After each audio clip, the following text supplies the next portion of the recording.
नमस्कार, welcome to Gyansthali Madhepura. आज के इस वीडियो में हम 10वीं कक्षा के इतिहास के पहले chapter the rise of nationalism in Europe यानी यूरोप में राष्ट्रवाद का उदय, इस चैप्टर से बहुत ही महत्वपूर्ण ऑब्जेक्टिव प्रश्नों को करने वाले हैं। चलिए हम लोग चलते हैं अपने पहले क्वेश्चंस की तरफ और बिना देरी किए हुए हम पहले क्वेश्चंस पे पहुंचते हैं। हमारा पहला क्वेश्चन है, नेपोलियन बोनापार्ट ने फ्रांस की सत्ता कब संभाली? नेपोलियन बोनापार्ट ने फ्रांस की सत्ता कब संभाली? आप सभी जानते हैं कि नेपोलियन बोनापार्ट जो है वह फ्रांस की सत्ता पे 1799 ईस्वी में काबिज हुए थे। 1799 ईस्वी में काबिज हुए थे नेपोलियन बोनापार्ट, यानी कि ऑप्शन नंबर क्या हो जाएगा? ए। ठीक है, option number A. Next question है, नेपोलियन के प्रशासनिक सुधारों में से एक क्या था? नेपोलियन के प्रशासनिक सुधारों में से एक क्या था? तो आप सभी जानते हैं कि नेपोलियन जो है एक सिविल कोड लाए थे, जिस सिविल कोड को कहा जाता था नेपोलियन कोड, यानी कि प्रशासनिक सुधार जो थे नेपोलियन के, उनमें से एक थे नेपोलियन कोड, यानी ऑप्शन नंबर सी हो जाएगा इस क्वेश्चन का आंसर।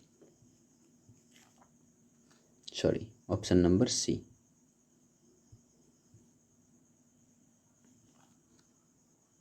चलते हैं नेक्स्ट क्वेश्चन की तरफ और अगला क्वेश्चन है, कंजर्वेटिव विचारधारा का मतलब क्या है? कंजर्वेटिव विचारधारा का मतलब क्या होता है? तो आप सभी जानते हैं कि कंजर्वेटिव यानी कि रूढ़िवादी, और रूढ़िवादी से क्या तात्पर्य है कि अपनी परंपराओं का जो है संरक्षण, इसमें वो उस पर जोर दिया जाता है कि अपनी परंपरागत तरीके से चली आ रही चीज़ों का संरक्षण करते हैं। तो इस क्वेश्चन का जो आंसर है वो हो जाएगा बी नंबर, यानी कि परंपराओं के संरक्षण के संबंध में या फिर उनके पक्ष में। ठीक है, चलते हैं नेक्स्ट क्वेश्चन की तरफ। अगला क्वेश्चन है, लिबरल शब्द का अर्थ क्या होता है? एक होता है कंजर्वेटिव और एक होता है लिबरल। लिबरल शब्द का अर्थ होता है स्वतंत्रता और समानता के समर्थन में, तानाशाही के समर्थन में, राजा के समर्थन में या फिर साम्राज्यवाद के समर्थन में। तो आप सभी जानते हैं कि लिबरल यानी उदारवाद, और उदारवाद से तात्पर्य है कि स्वतंत्रता और समानता के समर्थन में की गई बातें उदारवाद में आती हैं। चलिए अगले क्वेश्चन की तरफ बढ़ते हैं और अगला क्वेश्चन है, कांग्रेस ऑफ वियना का आयोजन कब किया गया था? यानी वियना कांग्रेस का जो आयोजन है वह कब किया गया था? तो आप सभी जानते हैं कि ऑस्ट्रिया की राजधानी वियना में जो कांग्रेस की आयोजन हुई थी वह 1815 ईस्वी में हुई थी। 1815 बोले तो ऑप्शन नंबर ए। चलते हैं नेक्स्ट क्वेश्चन की तरफ और अगला क्वेश्चन है, जर्मनी और इटली के एकीकरण में सबसे महत्वपूर्ण योगदान किसका था?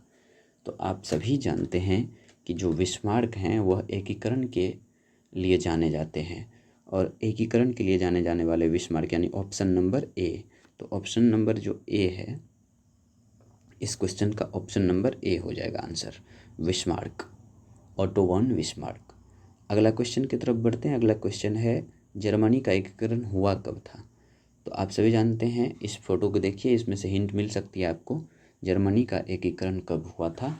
तो 1871 ईस्वी में जर्मनी का एकीकरण हुआ था। यूनिफिकेशन ऑफ जर्मनी 1866 से 1871 तक की प्रोसेस थी, जिसमें 1871 में जर्मनी का एकीकरण पूरा हुआ था। अगले क्वेश्चन की तरफ बढ़ते हैं। अगला क्वेश्चन है, इटली का एकीकरण कब हुआ था? आप सभी बताएंगे कि इटली का एकीकरण कब हुआ था। इतना हिंट कर सकता हूँ कि जर्मनी के एकीकरण से पहले हुआ था। इटली का एकीकरण 1861 ईस्वी में हुआ था, यानी कि 1861 ईस्वी में इटली का एकीकरण हुआ था। ऑप्शन नंबर हो जाएगा ए आपका, ऑप्शन नंबर ए। चलिए चलते हैं नेक्स्ट क्वेश्चन की तरफ। अगला क्वेश्चन है, नवीन राष्ट्रवाद का अर्थ क्या है? नवीन राष्ट्रवाद का अर्थ यानी न्यू नेशनलिज्म जो है, इसका अर्थ क्या होता है? तो न्यू नेशनलिज्म से जो अर्थ है, जो न्यू नेशनलिज्म का जो अर्थ है वो है यूनिफिकेशन एंड सेल्फ डिटर्मिनेशन, यानी कि एकीकरण और आत्मनिर्णय। ऑप्शन नंबर हो जाएगा ए, यूनिफिकेशन एंड सेल्फ डिटर्मिनेशन, यानी एकीकरण और आत्मनिर्णय इस क्वेश्चन का आंसर है। Option number A. चलते हैं नेक्स्ट क्वेश्चन की तरफ। अगला क्वेश्चन है, नेपोलियन ने किस साल में नेपोलियन कोड लागू किया था? नेपोलियन कोड वही जो Napoleon uniform civil code type से लाए थे, और वो कोड कब लागू किए थे नेपोलियन, ये बताना है। आपका ऑप्शन है 1804, 1815, 1848 और 1799। इनमें से आपको बताना है कि कब नेपोलियन कोड लागू किया गया था।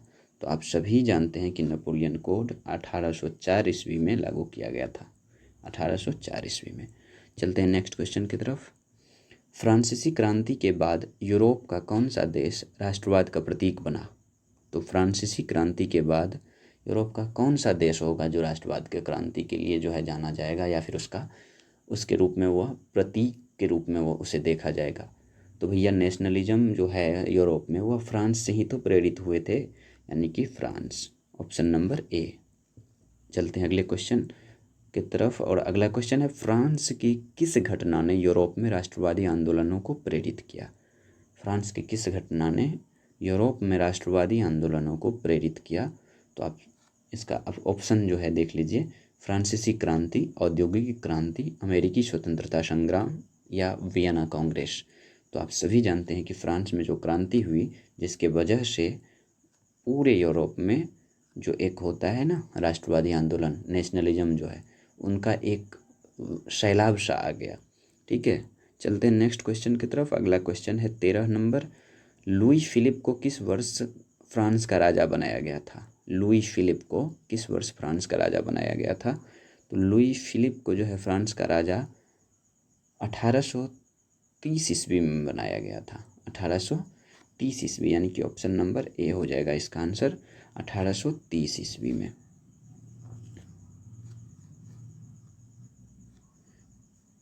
चलिए चलते हैं नेक्स्ट क्वेश्चन की तरफ, और अगला क्वेश्चन है, फ्रांस के किस क्रांति ने यूरोप में राष्ट्रीय आंदोलनों को प्रेरित किया?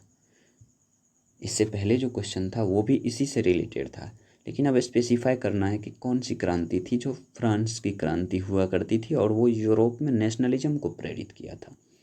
तो आप जानते हैं कि रिवॉल्यूशन ऑफ 1830 का जो है, यानी 1830 की जो क्रांति थी फ्रांस में, उसने पूरे यूरोप को प्रेरित किया क्रांतियों के लिए, यानी राष्ट्रवादी आंदोलनों के लिए। तो इस क्वेश्चन का जो आंसर है वो आंसर है बी नंबर, यानी कि 1830 की क्रांति। चलते हैं अगले क्वेश्चन की तरफ। अगला क्वेश्चन है, किसने जर्मनी के एकीकरण का नेतृत्व किया था? जर्मनी के एकीकरण का नेतृत्व किसने किया था? तो आप सभी जानते हैं, याद कीजिए, जर्मनी और इटली के एकीकरण वाले क्वेश्चन जो था कि उसमें कौन प्रमुख थे, तो वो थे बिस्मार्क, यानी इसका जो ऑप्शन हो, ऑप्शन नंबर ए जो है यह आंसर हो जाएगा आपका, यानी ऑप्शन नंबर ए बोले तो बिस्मार्क। चलते हैं अगले क्वेश्चन की तरफ। अगला क्वेश्चन है, फ्रांसीसी क्रांति के समय लिबरल शब्द का अर्थ क्या था? जो फ्रेंच रेवोल्यूशन हुआ था उस समय लिबरल का अर्थ क्या हुआ करता था?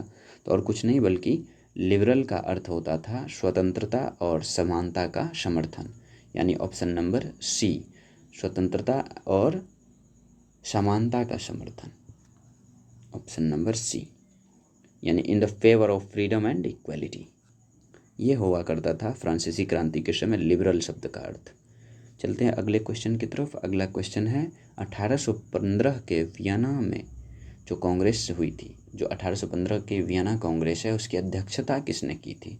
तो 1815 के वियना कांग्रेस की अध्यक्षता जो है, आपको इस फिगर में दिख रहा होगा कि ये बेचारा जो बीच में बैठा हुआ व्यक्ति है यह मेटरनिक है, और 1815 के वियना कांग्रेस का जो मुखिया है, वो मुखिया बोले तो जो इनकी अध्यक्षता किए थे वो मेटरनिक थे। चलते हैं अगले क्वेश्चन की तरफ। अगला क्वेश्चन है, राष्ट्रवादी आंदोलनों में अधिराज्य किसे कहते हैं? यानी कि in the nationalist movement what does sovereignty mean, या व्हाट डज सोवर्निटी, सोवर्निटी से क्या तात्पर्य है दोस्तों? सोवर्निटी से तात्पर्य यही है कि एकीकृत और स्वतंत्र राज्य, एकीकृत और स्वतंत्र राज्य, यानी हम लोग सोवरेन कंट्री है ना, अभी इंडिया सोवरेन कंट्री है, तो इसी तरह से सोवर्निटी जो है उसका अर्थ होता है एकीकृत और स्वतंत्र राज्य, यानी option number B, option number B हो जाएगा इस क्वेश्चन का आंसर। चलते हैं अगले क्वेश्चन की तरफ। अगला क्वेश्चन है, फ्रांस के किस नेता ने यूरोप में राष्ट्रवाद के प्रसार में महत्वपूर्ण भूमिका निभाई? फ्रांस के कौन से ऐसे नेता थे जो यूरोप में राष्ट्रवाद के लिए जो है महत्वपूर्ण भूमिका के रूप में उन्होंने अपना योगदान दिया? तो आप इस फोटो को देखिए, ये कोई और नहीं बल्कि हमारे नेपोलियन चाचा हैं। तो नेपोलियन बोनापार्ट जो थे वह फ्रांस के एक ऐसे नेता थे जिनकी वजह से यूरोप में राष्ट्रवाद की आंदोलन तीव्र हुई थी और वही राष्ट्रवादी आंदोलन के लिए जो है उनमें महत्वपूर्ण भूमिका निभाई थी। चलते हैं अगले क्वेश्चन की तरफ। अगला क्वेश्चन है, नेपोलियन कोड ने क्या स्थापित किया? जो वह नेपोलियन कोड लाए थे नेपोलियन, नागरिक संहिता के रूप में, सिविल कोड के रूप में, उससे क्या स्थापित हुआ? नेपोलियन के लिए जो है ना, एक तरह से समझिए कि इस कोड में समानता दिया था। किस प्रकार की समानता? तो लीगल जो इक्वलिटी है वो दिए थे, यानी कानूनी समानता दिए थे। तो ऑप्शन नंबर ए हो जाएगा, ऑप्शन नंबर ए हो जाएगा इस क्वेश्चन का आंसर। इस क्वेश्चन का आंसर ए यानी कि कानूनी समानता। चलते हैं नेक्स्ट क्वेश्चन की तरफ। अगला क्वेश्चन है, in which year was the German confederation established? German confederation की स्थापना किस वर्ष हुई थी? तो आप सभी बताएंगे कि जर्मन कन्फेडरेशन जो है उनकी स्थापना कब हुई थी? अच्छा, कन्फेडरेशन का मतलब होता है परिसंघ। कन्फेडरेशन का मतलब क्या होता है? परिसंघ। तो जर्मन कन्फेडरेशन की स्थापना कब हुई थी? जर्मन कन्फेडरेशन की स्थापना हुई थी 1815 ईस्वी में, यानी कि ऑप्शन नंबर ए हो जाएगा आपका आंसर, ऑप्शन नंबर ए, 1815 ईस्वी में। चलते हैं नेक्स्ट क्वेश्चन की तरफ। अगला क्वेश्चन है, नेपोलियन ने किस वर्ष वाटरलू की लड़ाई हार गए? वाटरलू की लड़ाई हार गए थे। नेपोलियन की यह एक महत्वपूर्ण लड़ाई थी जो कि वो हार गए थे, और ये हारे थे, किस वर्ष हारे थे ये बताना है आपको। तो आप सभी जानते हैं कि नेपोलियन जो वाटरलू की लड़ाई है वह 1815 ईस्वी में लड़ते लड़ते हार गए थे।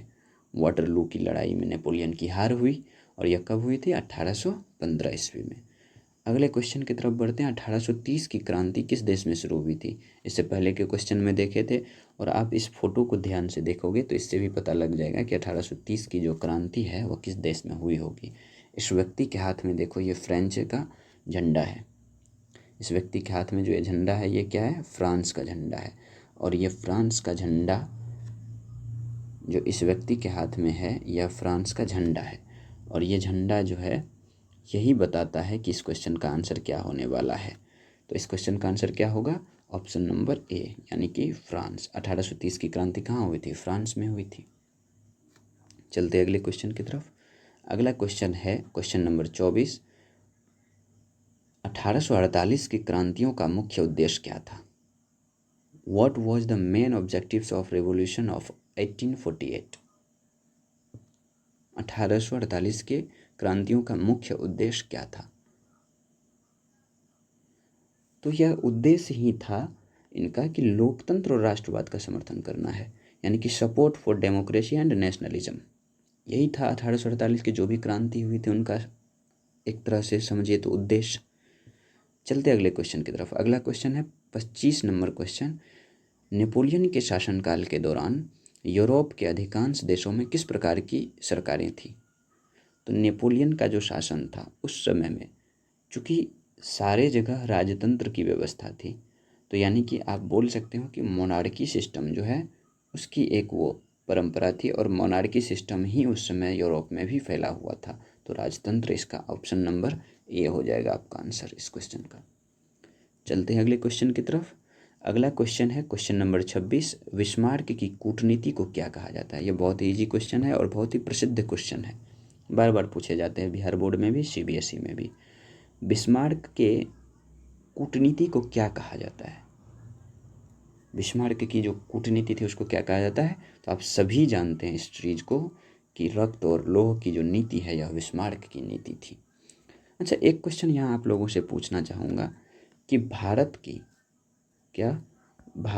के बिस्मार्क के रूप में किसे जाना जाता है? आप सभी कमेंट सेक्शन में इसका आंसर बताएंगे। भारत के बिस्मार्क के रूप में किसे जाना जाता है? भारत के बिस्मार्क के रूप में किसे जाना जाता है, ये क्वेश्चन है आपका, और इसे आप कमेंट सेक्शन में ज़रूर लिखेंगे। चलते अगले क्वेश्चन की तरफ। अगला क्वेश्चन है इटली के एकीकरण में किस नेता का मुख्य योगदान था? तो आप सभी जानते हैं कि जो इटली का जो एकीकरण था उसमें गैरिबाल्डी एक महत्वपूर्ण रूप से उभर कर आए थे। जो गैरिबाल्डी थे उनका महत्वपूर्ण योगदान था, यानी कि Giuseppe Garibaldi. Option number C आपका इस क्वेश्चन का आंसर हो जाएगा। इटली के एकीकरण में गैरिबाल्डी का मुख्य योगदान था। चलते हैं नेक्स्ट क्वेश्चन की तरफ। प्रथम विश्व युद्ध के पहले यूरोप में सबसे शक्तिशाली राष्ट्र कौन था? यह क्वेश्चन थोड़ा ट्रिकी है, आप सोच के देखिए कि प्रथम विश्व युद्ध हुआ कब हुआ था? जुलाई 1914 से नवंबर 1918 तक फर्स्ट वर्ल्ड वॉर हुआ था। इस युद्ध से पहले शक्तिशाली राष्ट्र कौन था यूरोप में? तो आप सभी जानते हैं कि यह कोई और नहीं बल्कि यह जर्मनी हुआ करता था। बहुत से आदमी इंग्लैंड मारेंगे, लेकिन देखिए इंग्लैंड उतना शक्तिशाली नहीं था जिस प्रकार से जर्मनी यूरोप में शक्तिशाली था। इंग्लैंड की जो क्षेत्र थी वो बहुत ज़्यादा थी, भारत में था, भारतीय उपमहाद्वीप में पूरे के पूरे इंग्लैंड का शासन था, लेकिन फिर भी जर्मनी यूरोप में बहुत शक्तिशाली हुआ करता था फर्स्ट वर्ल्ड वॉर से पहले। चलते हैं अगले क्वेश्चन की तरफ। अगला क्वेश्चन है, नेपोलियन के पतन के बाद कौन सी व्यवस्था लागू की गई थी? तो नेपोलियन के पतन के बाद और कुछ नहीं बल्कि रिस्टोरेशन की जो व्यवस्था है, यानी पुनरुत्थान की जो व्यवस्था है या पुनर्स्थापना की जो व्यवस्था है, वह इसमें जो है लागू किया गया था, यानी ऑप्शन नंबर ए हो जाएगा। और इसको आप पुनर्स्थापन नहीं तो पुनरुत्थान समझ सकते हैं। रीएस्टोरेशन की व्यवस्था जो है वो अपनाई गई थी। चलते अगले क्वेश्चन की तरफ। अगला क्वेश्चन है, अगला और आज के सेशन का आखिरी क्वेश्चन यह है कि 1848 की क्रांतियों में किस विचारधारा ने प्रमुख भूमिका निभाई थी? आप सभी जानते हैं कि 1848 की जो क्रांतियाँ यूरोप में हो रही थी उसमें एक ही विचारधारा थी जो पूरी तरह से हावी हुई थी, वो थी नेशनलिज्म एंड लिबरलिज्म, यानी कि राष्ट्रवाद और उदारवाद। ये जो दो टर्म है यह पूरी तरह से यूरोप में क्रांतियों के मेन एजेंडे के रूप में हुआ करता था। ठीक है, तो इस क्वेश्चंस के बाद हम एक दो चीज़ों को देखेंगे। चलते हैं नेक्स्ट स्लाइड, और नेक्स्ट स्लाइड बहुत इंपॉर्टेंट होने वाला है, आप लोग छोड़ के मत जाइए, इसको पूरा देखना है। देखिए इस स्लाइड में हमें कुछ डेट को देख रहे हैं। हमने इसमें क्या देखा कि नेपोलियन का इटली पे हमला और नेपोलियाई युद्धों का जो शुरुआत है वह 1797 ईस्वी में हो चुकी थी। 1814 से 1815 तक नेपोलियन का पतन हो गया और वियना में शांति संधि स्थापित हो गई। उसके बाद 1821 ईस्वी में यूनानी स्वतंत्रता के लिए संघर्ष आरंभ हुआ। उसके बाद 1848 ईस्वी में देख रहे हैं हम कि बहुत सारी चीज़ें हुई। फ्रांस में क्रांति हुई, आर्थिक परेशानियों से ग्रस्त जो कारीगर थे, औद्योगिक मजदूर थे, किसान थे, उनकी बगावत एक तरह से हुई। मध्यम वर्गीय लोगों जो है उनका संविधान और प्रतिनिधित्वात्मक जो सरकार है उनकी गठन की मांग की गई उनके द्वारा। फिर देखते हैं कि 1859 से 1870 के बीच जो है यह इटली का एकीकरण हो जाता है। 1866 से 1871 के बीच जर्मनी का एकीकरण हो जाता है। फिर देखते हैं कि 1905 में जो है हैब्सबर्ग और ओटोमन साम्राज्य का उसमें जो है स्लाव और राष्ट्रवाद मजबूत होने लगता है। तो ये सारी कुछ महत्वपूर्ण तिथियां हैं, इनको आप ज़रूर से याद रखेंगे और ये इम्पोर्टेंट है। ये हमने NCERT का स्लाइड लगाया है यहाँ पे। चलते हैं अगले स्लाइड की तरफ। अगला स्लाइड है उदारवाद और राष्ट्रवाद। हम उदारवाद यानी कि लिबरलिज्म शब्द जो है, यह शब्द लैटिन भाषा का लिबर से लिया गया है या उसी से यह उद्धृत हुआ है, जिसका अर्थ होता था आज़ाद। तो नए मध्यम वर्गों के लिए जो उदारवाद का महत्व होता है या मतलब होता है वह यह होता है कि व्यक्ति के आज़ादी और कानून के समक्ष बराबरी। व्यक्ति की आज़ादी, किसी भी व्यक्ति के लिए आज़ादी और कानून के समक्ष बराबरी, यह होता है लिबरलिज्म का, उदारवाद का एक तरह से अर्थ। अगले स्लाइड में चलते हैं। अगला स्लाइड है हमारा, क्वेश्चंस में आया था कि कंजर्वेटिव का मतलब क्या होता है। तो कंजर्वेटिव यानी रूढ़िवाद का अर्थ यह होता है कि ऐसी राजनीतिक दर्शन जो परंपरा, स्थापित संस्थाओं और रिवाजों पर जोर देता है और जो तेज बदलावों के बजाय क्रमिक और धीरे धीरे विकास को प्राथमिकता देता है। तो ये रूढ़िवाद होती है, इसे कंजर्वेटिव्स कहते हैं। आज के लिए इतना ही। आप लोग इसके कमेंट सेक्शन में ये ज़रूर बताएं कि आपका इसमें से कितने 30 में से कितने क्वेश्चंस आपके सही हुए, और उसके बाद आप ये ज़रूर से बताएंगे कि इस वीडियो के अगला कड़ी में हम कौन सा चीज़ लेकर के आए हैं। क्या हिस्ट्री के इसी चैप्टर से और क्वेश्चंस लेके आएँ या फिर किसी दूसरे चैप्टर को लेकर के आएँ। तो आप लोगों के कमेंट के आधार पर ही हम अगला वीडियो लेकर के आएंगे और आई होप कि ये वीडियो आपके लिए बहुत ही हेल्पफुल रहा होगा। हम अगला वीडियो आपके कमेंट पे आधारित होगा। आप जिस प्रकार से कमेंट करेंगे कि सर हिस्ट्री चाहिए या फिर ज्योग्राफी चाहिए या फिर कोई और सब्जेक्ट चाहिए, तो उस आधार पे हम वीडियो लाएंगे। और ये ज़रूर बताइएगा कि आपका कितना मार्क्स इसमें आया, कितना क्वेश्चन आपका सही हुआ है। चलिए, धन्यवाद।